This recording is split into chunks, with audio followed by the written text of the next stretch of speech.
Bismillahirrahmanirrahim. Assalamualaikum warahmatullahi wabarakatuh. Alhamdulillahirabbil alamin. Wa sallallahu wasallama ala imamil muttaqin sayyidil mursalin nabiyyina Muhammadin wa ala alihi wa sahbihi ajma'in. Alhamdulillah, segala puji bagi Allah Subhanahu wa taala. Hari ini kita dipertemukan kembali oleh Allah Subhanahu wa taala dengan bulan yang penuh berkah, bulan turunnya rahmat, bulan Al-Quran, bulan suci Ramadan. Kemudian salawat dan salam kepada junjungan kita Nabi SAW yang menerima risalah pada bulan suci Ramadan di malam Lailatul Qadar. Semoga kita semua mendapatkan syafaat beliau di yaumil mahsyar. Amin ya rabbal alamin. Para pendengar yang dirahmati oleh Allah Subhanahu wa taala, Allah Subhanahu wa taala berfirman di dalam Al-Quran surat Al-Baqarah yang kita ketahui, Ya ayyuhalladzina amanu kutiba alaikumus siyam kama kutiba alal ladzina min qablikum la'allakum tattaqun. Ya ayyuhalladzina amanu. Para ulama tafsir mengatakan ketika ada seruan ya ayyuhalladzina amanu, wahai orang-orang yang beriman, maka fokuskanlah pandangan Anda kepada kalimat setelahnya, karena sesungguhnya kalimat atau perkataan setelahnya merupakan perkataan yang sangat agung atau perkara yang sangat besar yang ingin disampaikan oleh Allah Subhanahu wa taala. Sehingga khitabnya, panggilan di awal Allah memanggil dengan wahai orang-orang yang beriman. Ya ayyuhalladzina amanu, wahai orang-orang yang beriman, kutiba alaikumusiyam. Dicatatkan, dituliskan, diwajibkan kepada kalian puasa. Kama kutiba alal ladzina min qablikum la'allakum tattaqun. Sebagaimana telah diwajibkan kepada orang-orang sebelum kalian agar kalian bertakwa. Maka kehadiran bulan suci Ramadan ini merupakan suatu taufik dari Allah Subhanahu wa taala. Al-Imam Ibnu Qayyim rahimahullahu taala menukilkan perkataan sebagian ulama salaf terdahulu bahwa mereka 6 bulan sebelum Ramadan mereka selalu berdoa, Allahumma balighna Ramadan. Dan setelah berlalunya bulan Ramadan, selama 6 bulan mereka berdoa, Allahumma taqabbal minna a'malana fi Ramadan. Ya Allah, terimalah amal perbuatan kami selama bulan suci Ramadan. Maka Allah Subhanahu wa taala telah sampaikan kita pada hari ini, saat ini di bulan suci Ramadan yang para ulama terdahulu berdoa agar disampaikan ke bulan tersebut. Maka kita haruslah mensyukuri bulan suci Ramadan. Terkhusus lagi bulan suci Ramadan memiliki banyak sekali fadilah. Yang terutama adalah ketika bulan suci Ramadan datang, Rasulullah SAW melakukan tarhib, melakukan ucapan selamat datang atau kegembiraan, kabar gembira kepada para sahabatnya. Nabi SAW bersabda dalam hadis yang diriwayatkan oleh Al-Imam Ahmad bin Hanbal dari Abu Hurairah radhiyallahu anhu, bahwa beliau bersabda, Ja'akum Ramadan syahrun mubarak, telah datang kepada kalian bulan Ramadan, bulan yang penuh dengan keberkahan. Nabi SAW menyebutkan bulan ini dengan bulan penuh keberkahan karena setiap amalan di dalamnya diberkahi oleh Allah Subhanahu wa taala. Mubarakun, diberkahi, baik amalan ataupun orang yang ada di dalamnya itu diberkahi oleh Allah Subhanahu wa taala.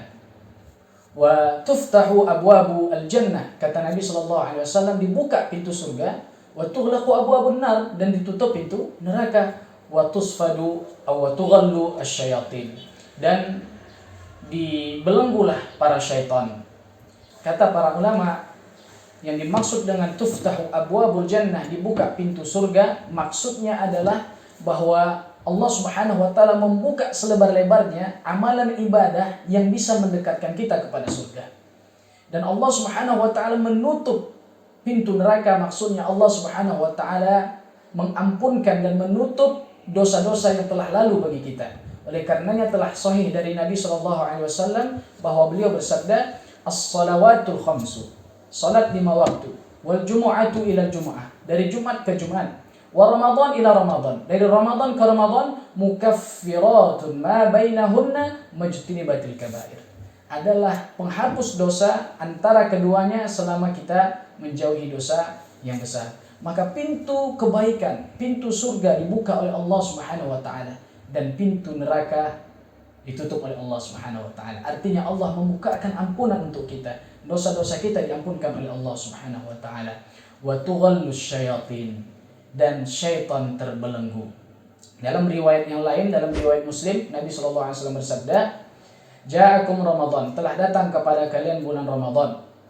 Futtihat abwabul jannah, dibuka. Futtihat dalam bahasa Arab, futtihat menunjukkan penekanan dan banyaknya dibuka pintu surga.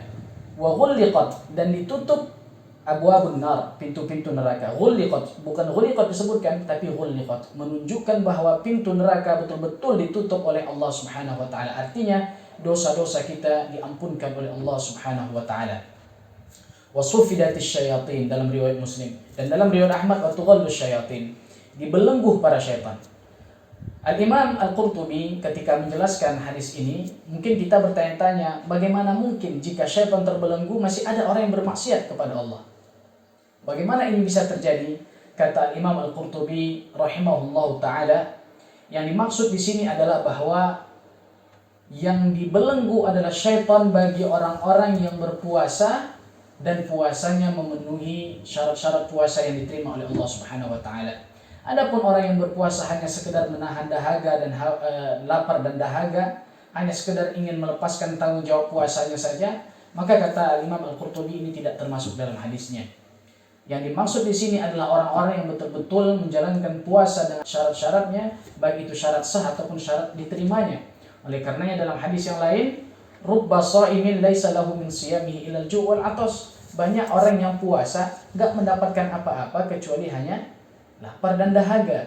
Maka yang seperti ini, kata Imam Al-Qurtubi, bisa jadi tidak masuk ke dalam hadis bahwa syaitan atau syaitan dibelenggu oleh Allah Subhanahu wa ta'ala. Maka ampunan sangat luas, pintu rahmat sangat luas, dan syaitan bila kita berpuasa dengan sungguh-sungguh dia tidak akan mampu untuk mengganggu kita, dia terbelenggu tangannya.